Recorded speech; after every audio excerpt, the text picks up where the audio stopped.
Hello everyone, welcome to my channel Epic Stories Revealed. Don't forget to like, subscribe and comment and share our videos. Let's begin. Today's story about a woman who cheated on her husband and the regret she still carries to this day. As I share a tiny glimpse into this woman's life, her feelings and her soul, I want you to know that she was scared to talk to me.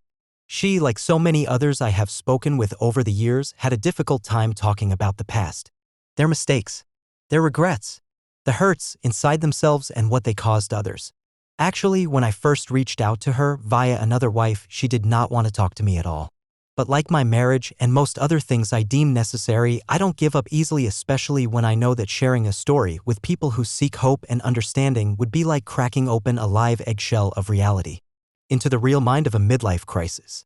Being able to offer that to you is exactly why I do this. So, I calmed her and assured her that I was not interested in hurting her or opening old wounds. I was only interested in hearing the secret insight that she could detail regarding the state and blueprint of her mind during the time when she made the decision to leave her husband so long ago. I also created a purpose that her bravery in sharing her story would help so many others navigate their own life. Awareness is the first step in taking action so we don't make similar mistakes. It also shines a light on insight and understanding for the spouse they lost that they are trying to bring home. She, Sisa, understood. I told her that the actions and choices she made years ago were exactly that. Years ago, in the past. Time and choices paved the way to where she is right now. And today, as a grown, sensible adult with eyes of wisdom, she clearly recognizes the mistakes she made as a young married woman. Regret. She told me that the pain she caused others, even though time has passed, still bears ugly fruit. Pain, guilt, resentment toward her old selfish self aren't going anywhere. Perhaps we can start at the beginning. When Sarah was 8, her mother died of cancer. She was the baby of the family with older brothers and a sister who she remains close with today. After her mom died, her dad was single for a while till he remarried when Sarah was 12. I asked, how was that new step marriage? She said, rocky at best. But the marriage lasted. When Sarah went to college, she connected with her friend Tony. Tony and Sarah knew each other in high school. He was a freshman while she was a senior, but they didn't get to dating till they were in college. Then there, in college, they fell in love and planned a life together. After college, Tony proposed, and just a month before the wedding, Sarah's stepmom was killed in a horrid car accident. At the time, many family members' future wedding attendees came out for the funeral but couldn't come back to attend Tony and Sarah's wedding. Sarah and Tony 3 years later when Sarah's dad died in another tragic car accident. That was the beginning of the end. Sarah says, I just lost it. I lost me. Losing her dad after losing her mom and stepmom made her feel alone, numb, empty and feeling like she was not really connected to anything. She felt completely abandoned. As an orphan, Sarah turned inward toward sadness and self-pity, and although she was close to Tony's family, she loved her mother-in-law like she loved her mom. That love wasn't enough to make her feel whole and safe. Clearly, Sarah felt something was missing. Void. And all she wanted was to feel better.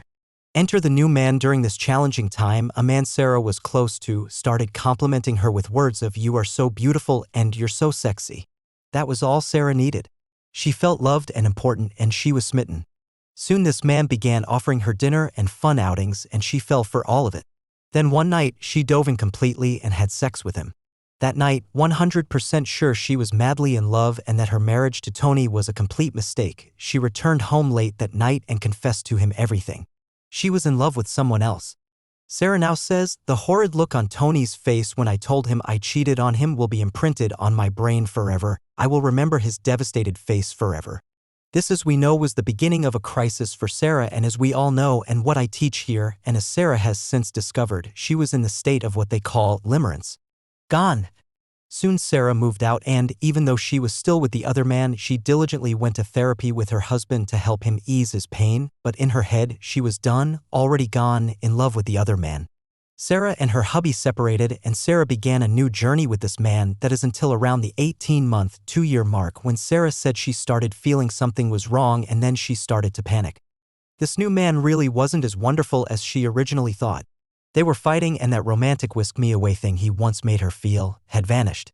Sarah says, we started doing life and life wasn't easy.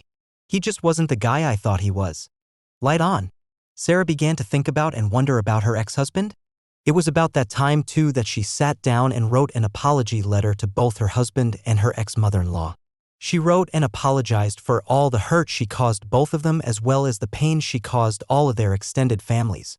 Remember, Sarah didn't have a mother. Tony's mom was the female role model and person of influence to her. Yet that person wasn't enough for her to stay with Tony. Also, just to note, I did ask Sarah about both extended families and all the love she had for so many of them. Wasn't the love enough to keep you from divorcing your husband? I asked. Nope. I wanted this other person. The pull was too strong, she said with a strong sigh. Sarah attempted to go back to her hubby, and by then hubby was already seeing another woman whom he married and had 3 children with. In fact, he and that other woman are still married today. Sarah now wonders if he hadn't found that other woman, would they have reconnected? She will never know. Side stories, Sarah ended up back with the affair man for 6 more years until they broke up, and she didn't see anyone else for a long time. She dated a bit. Then she found another man. This man ended up being her second husband. And after some time being together, his mom died, and then a month later he ended up cheating on her. But they stayed together. And although she never gave up her will to be his wife, out of the blue he woke up one morning and said he was leaving. To date she hasn't seen or heard from him again. He literally ghosted her, sending her divorce papers through the mail. Ashamed and full of regret, she knows she did so many things that were out of character, saying, "I never cheated on anyone in my life.